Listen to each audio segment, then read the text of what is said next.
రాహుల్ గాంధీ తన ఎజెండా ఇప్పుడు స్పష్టం చేసుకున్నాడు. కమ్యూనిస్టుల ఎజెండాతోనే తను నడుస్తున్నాడు అన్నాడు. ధర్మేంద్ర ప్రధాన్ రాజీనామా అన్నటువంటిది ఆర్ఎస్ఎస్కి దెబ్బ, హిందుత్వానికి సంబంధించి విద్యా వ్యవస్థలో ఆయన తీసుకొచ్చేదానికి అడ్డుపడ్డామని చెప్తున్నాడు. తద్వారా నేను ఇప్పటికి చాలాసార్లు చెప్పాను, ధర్మేంద్ర ప్రధాన్ ఎందుకు అవసరం అంటే, శివాజీ గురించి 1/2 పేజీ, అక్బర్ గురించి 6 పేజీల పుస్తకాలు, బాబర్ గొప్పోడని 10 పేజీలు, అదే సందర్భంలో బాబర్ని ఎదిరించి గెలిచినటువంటి వాళ్ళ గురించి అసలు పాఠ్యపుస్తకాలే లేనటువంటి స్టేజ్ నుంచి పాఠ్యపుస్తకాలను మారుస్తున్నాడు ధర్మేంద్ర ప్రధాన్.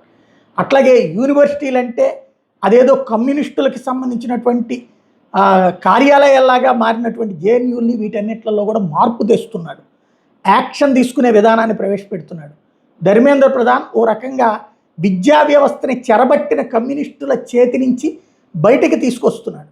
ఆ కమ్యూనిస్టులు ఆమ్ ఆద్మీ పార్టీని అడ్డుపెట్టి గొడవ చేసి అందుకనే ధర్మేంద్ర ప్రధాన్ తప్పించాలనుకుంటే రాహుల్ గాంధీ తోడు నిలబడ్డాడు అన్నటువంటి విషయం ఇవాళ అర్థమవుతోంది. అవినీతి అని ఏదేదో మాట్లాడేస్తున్నాడు ఆయన.